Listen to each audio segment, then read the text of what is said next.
Good morning. Let's talk for a moment about the re-engineering of schools. And I don't just mean K-12, I'm also talking about colleges.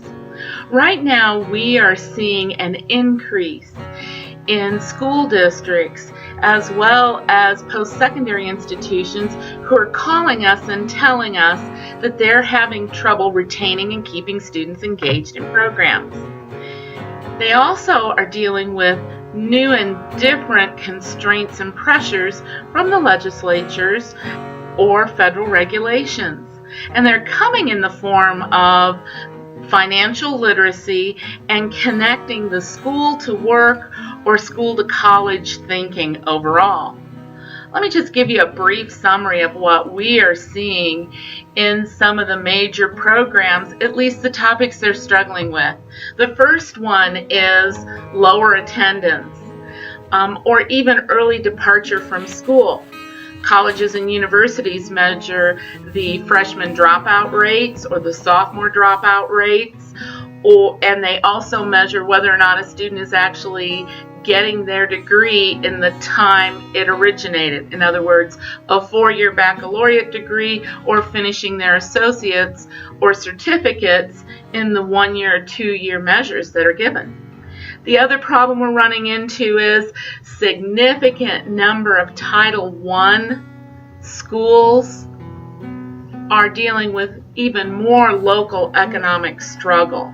And I think connecting the community's health to the schools is one of the essential things for re-engineering education.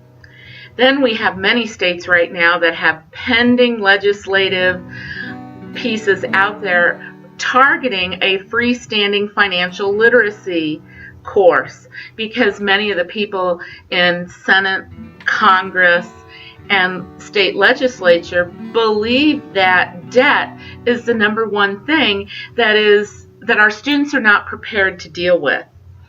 You go on, and then we have overall school culture issues, and it's basically students are just non-remarkable in how they engage.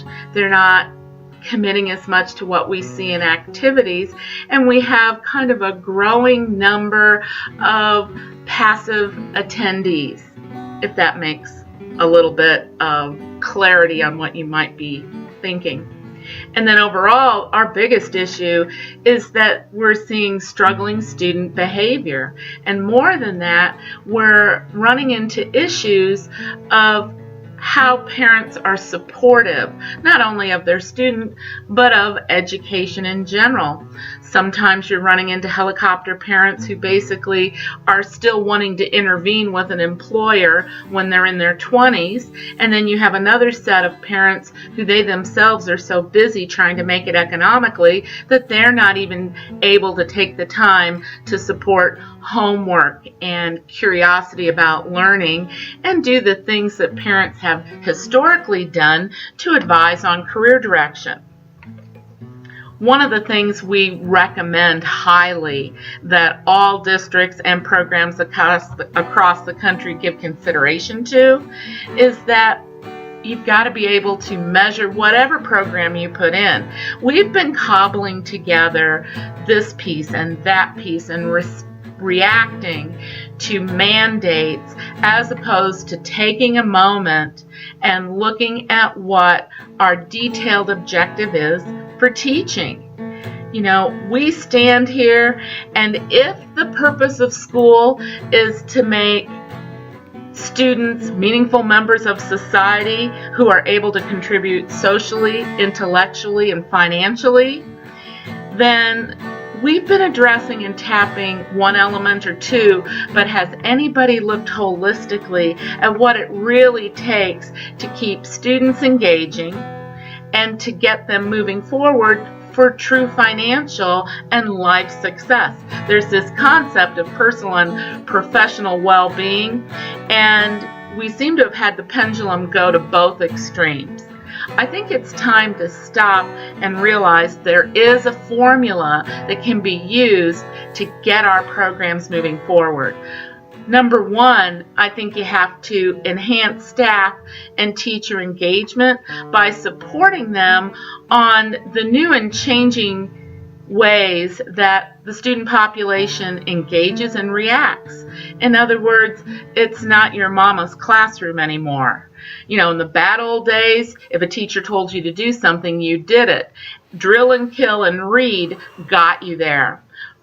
With the generation sitting in front of us in a classroom having totally grown up on Harry Potter and technology, they think differently. We even know that their brains are wired differently. So we need to put more tools into the hands for teachers. We also have to take a look at formative and summative evaluation. We have been testing folks to death. And so that puts instructors in the position of having to teach for the test. We need to pull back for a moment and look at evaluating versus testing, because we can test for knowledge, but we have not been out here measuring for skills. And that's been the gap between education and the workplace. We need to put the tools into the hands of the staff so that they can do more with knowledge, skills, abilities, and competencies, and be able to give students feedback in a real way that helps them engage both school and the workplace better. The second thing we need to do is really link employment to learning. The discussions need to center around what do you want to be when you grow up, what are you planning for, but also put into place their awareness that even if you change careers or something doesn't work, you need to take a look and center yourself on the transferable skills you can take with you to that next position.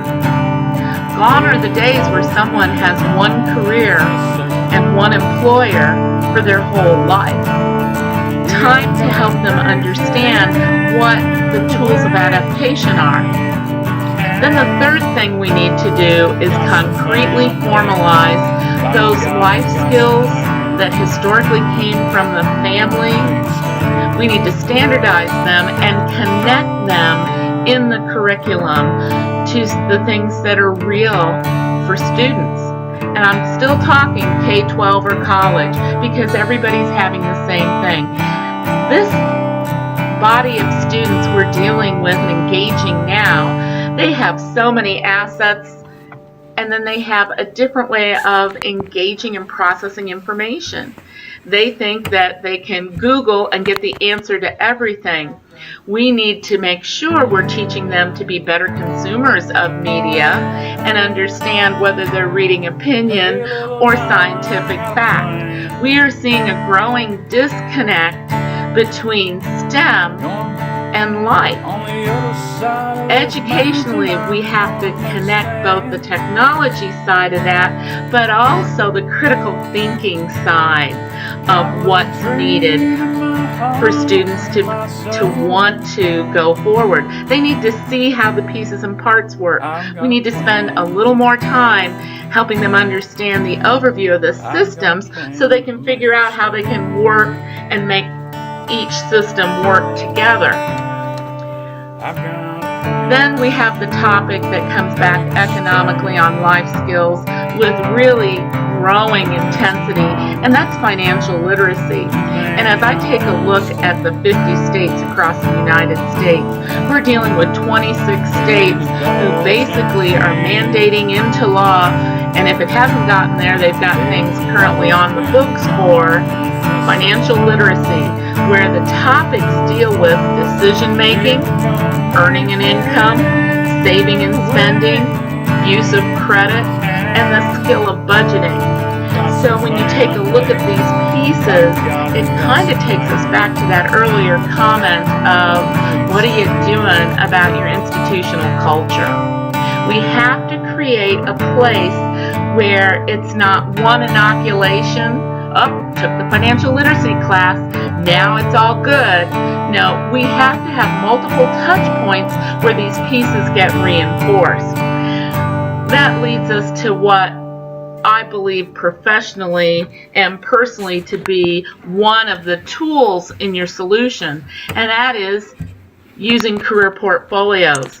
When students go through and they have to organize and inventory and evaluate their own skills, and they understand how they're building into competencies, and we work with that particular tool to help them also understand that when they're choosing activities and community service components or professional engagements that they want to make an employer or institution aware of, that the best way to do this is by having it focused in a clean way so that they can talk about it and that they know themselves they own it.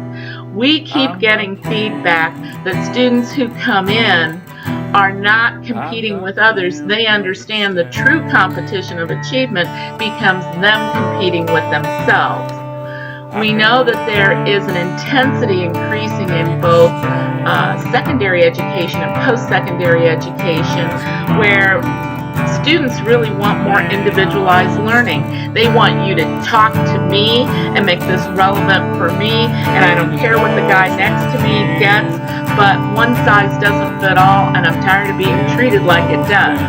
Forgive the paraphrasing. So when we take a look at the critical components, it's really along the lines of a curriculum rehab.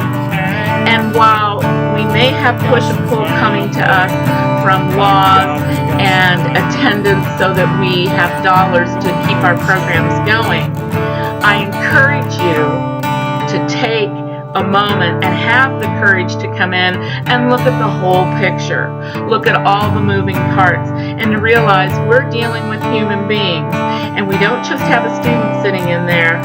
Frequently, we have the connection to where they are with family too. So as we work to put interventions and we work to update and innovate, it's not to add more. It's to reorganize, and for everything you put into that, I hope you've pulled something out with a strategy for how they'll be able to get it on their journey to career success and life success. Thank you. This is Learnovation. You can check us out on the web at www.learnovation.com, or you're welcome to reach out and email us at innovation@learnovation.com. We'll be talking with you soon. Thank you.